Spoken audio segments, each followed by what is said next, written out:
on a de la chance cette année. On a un début d'été particulièrement pluvieux. Peut-être bien d'ailleurs que ça va continuer comme ça.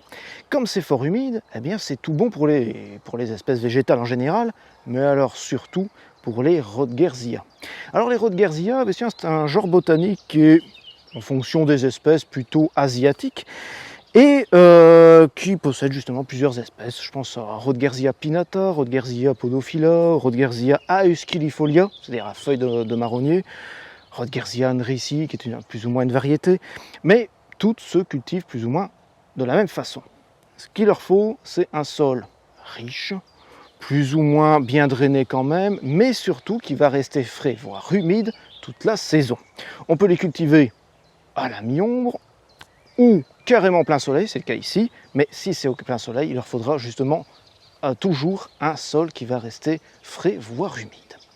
Justement, cette plante, vous voyez que vous avez une grosse touffe de feuilles à plusieurs folioles, justement. Hop.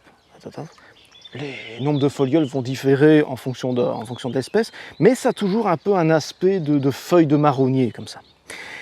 Par la suite, on va voir apparaître des tiges florales, ainsi, qui sont d'abord blanches, puis vont virer au rose, etc.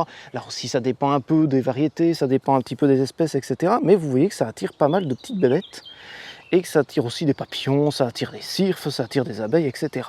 Ces fleurs vont arriver plus ou moins en été, entre juin et août environ. Cette plante donc est une plante qui a besoin d'un certain temps pour s'implanter. Quand vous allez le planter, vous allez vous dire bah c'est tout petit, c'est pas grave, je vais le mettre ici, au milieu de plein d'autres vivaces, tout va bien se passer. Oui et non. Si, comme c'est le cas cette année, il y a beaucoup d'humidité, la plante va pousser très très rapidement pour fermer quand même une touffe qui fait 1 mètre en tous sens, mine de rien. Ça va d'ailleurs continuer à s'étendre par ses rhizomes, et donc au final on peut avoir plusieurs touffes. On le verra d'ailleurs sur une autre image où ça fait carrément une petite ligne de Rodgersia. Alors c'est très bien, mais donc ça peut prendre quand même beaucoup de place, même si ça prend en général 2-3 ans pour bien s'implanter, 2-3 ans si possible que ce soit quand même humide. En cas de sécheresse, normalement la plante ne mourra pas. Elle va juste s'arrêter de pousser. Ça a été le cas chez moi justement. J'ai eu juste quelques petites feuilles comme ça. Je ne me suis pas trop inquiété. J'ai quand même mis un arrosoir ou deux l'année passée quand il a fait vraiment très très sec en juillet-août. Et ici cette année, bon ici on n'est pas chez moi, là, ils sont plus belles que chez moi, mais cette année on voit qu'ils sont quand même bien démarrés maintenant qu'il y a enfin de l'eau.